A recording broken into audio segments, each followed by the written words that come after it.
Hey everybody, I'm Preston Dorr. I teach at Concordia Junior Senior High School. I taught math, Spanish, religion, and this year actually I'll be doing some sixth grade PE, so we'll see how that goes. But I teach pre-algebra, algebra, geometry, Spanish 1, 2, New and Old Testament, all these good things. Just give you a background a little bit about me. But today I just want to explain what I have gained after taking this class. I can't believe it's already been a week. I felt like I've learned so much just from the readings and from you guys and everything else. So I haven't made this clear enough. Seriously, thank you for all you guys do to set the foundation for everything these kids are going to learn in the future. God bless you guys. So coming from a math standpoint, I just want a formula. I want an equation. I want just give me the system and then let me plug in the numbers and then I have the solution. Like, that's simple. But this reading thing is a lot more complicated than that. So like, I'm looking at this and I'm just thinking, man, is it like linear, or it's, I'm doing, I don't know, I'm just going up and down. I'm just kind of all over the place. Like, is it an equation? Like, are we talking x squared plus y squared equals 0? So it's like, oops. So it's like a little circle thing. Is it, I don't know, maybe it's a parabola. Maybe it's an upside down parabola. Or, I don't know, maybe it's sideways. That's not even a function. That's, I don't know. At this point, I feel like I'm just kind of all over the place. I don't know. And so when I get to equations and problems like this in math, I just got to think, I got to take a step back, look at this. I don't know, maybe I'm just looking at this all wrong. Maybe if I just adjust my thinking, I don't know, it's like 90 degrees. What's going to happen here? If I just think about all this in a slightly different way.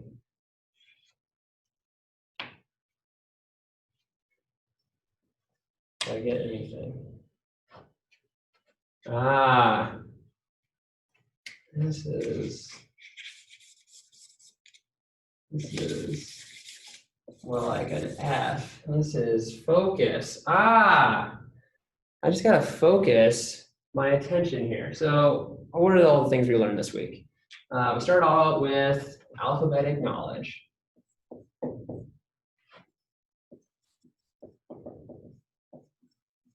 That is the building blocks for what kids are learning when they're reading.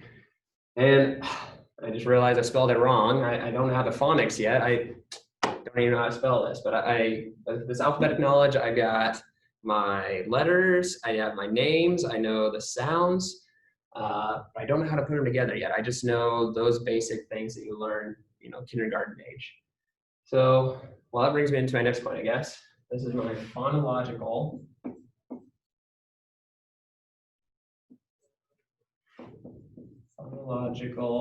awareness / phonics. As we learned, those are two different things. One's a subset of the other. Remember, with phonological awareness, this is where we start to take those sounds that we learned here. And what we learned here is it's extremely important that kids get that automaticity, that they are able to recognize those letters and real quick understand the sounds and everything else they make, so that when they get to this point, when we start teaching this, that we're able to take and break those all apart into their phonemes, those sounds. And so kids are able to recognize what those words are. Remember, we talked about how this is something that can be done in the dark. This is not about looking at the words themselves. It's about hearing the sounds and those phonemes and being able to recognize all the different ones in a word. It's not so much about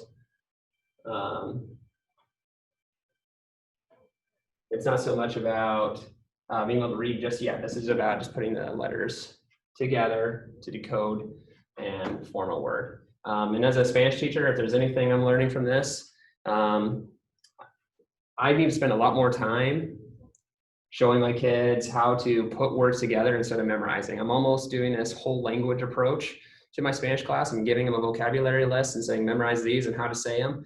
But what I need to get really good at is breaking down and spending even more time on the alphabet so that eventually they can start putting those sounds together to form words that they haven't even seen yet. That's the biggest thing I've gained from this is that whole language versus systematic phonics instruction.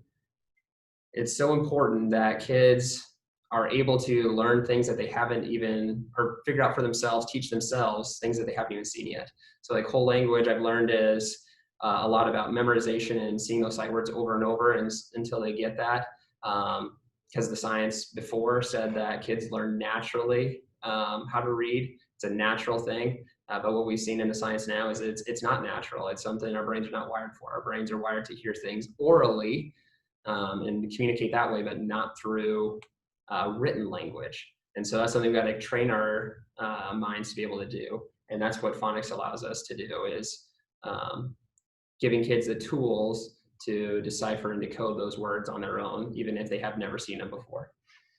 And so, yeah, that's something I definitely need to incorporate in my Spanish instruction if I teach that again.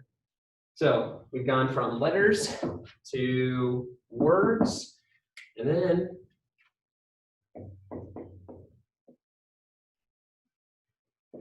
to fluency. This is where we're starting to string those words together to form sentences and passages and stories and all those sorts of things. And we learned a ton about this yesterday. It's not about reading fast, it's about reading well. And the components of fluency are rate or accuracy, rate, and expressiveness. Rate or accuracy is just how many mistakes are being made. Essentially, you're just looking at a student's reading a passage or whatever and just counting the correct ones versus incorrect. That's accuracy, just kind of self-explanatory. Rate, how many like words per minute, the pace at which they're going, which we learned.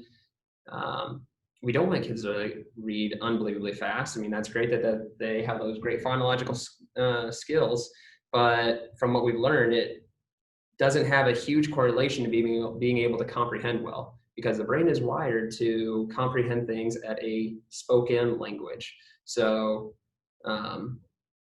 hearing things way too slow is difficult to comprehend. Hearing things way too fast is difficult to comprehend.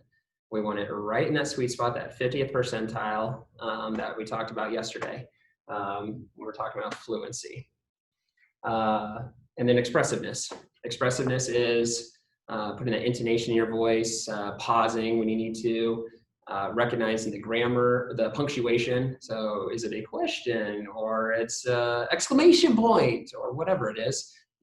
Noticing those kids making those different changes in their voice and the expressions on their face shows that they're understanding what they're reading. And so that's going to be another big takeaway from me in my Spanish classes. When kids are reading, I need to be paying attention to, does it sound robotic or are they actually putting some expression to it?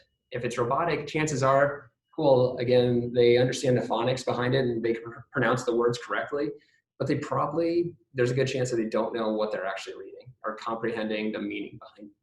Whereas if they have expression and all those sorts of things, it tells me that, yeah, how they're expressing this is accurate with how what the sentence means and everything else. So chances are, yeah, they understand what's going on. So that's just a really quick way for me to be able to tell where their comprehension is on that. And the next thing we talked about, vocabulary, cannot be emphasized enough here.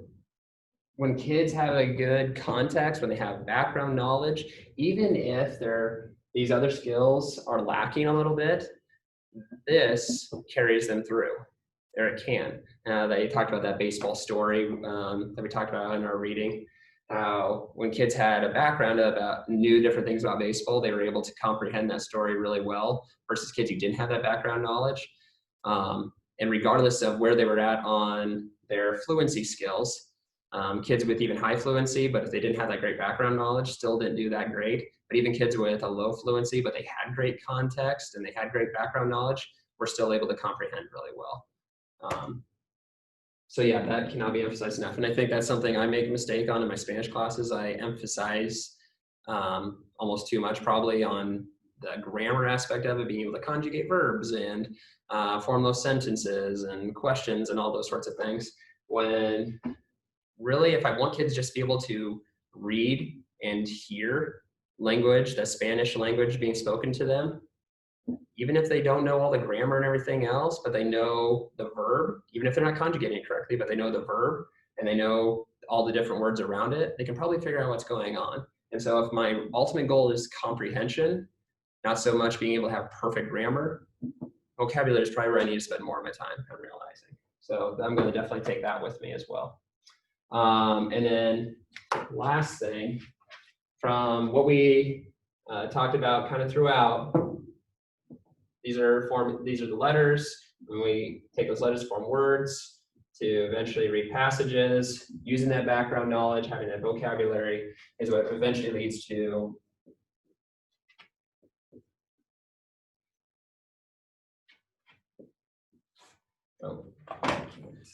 didn't leave myself in the room.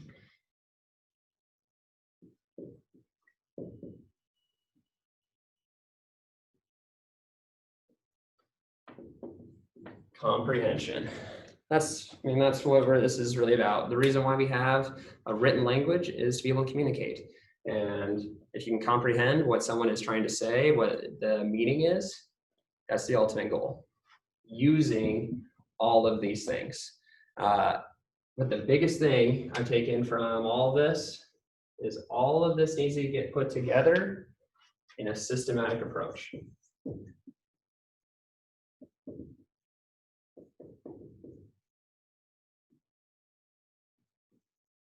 So as if I ended up being an administrator in an elementary school or a K through 12 school or something like that,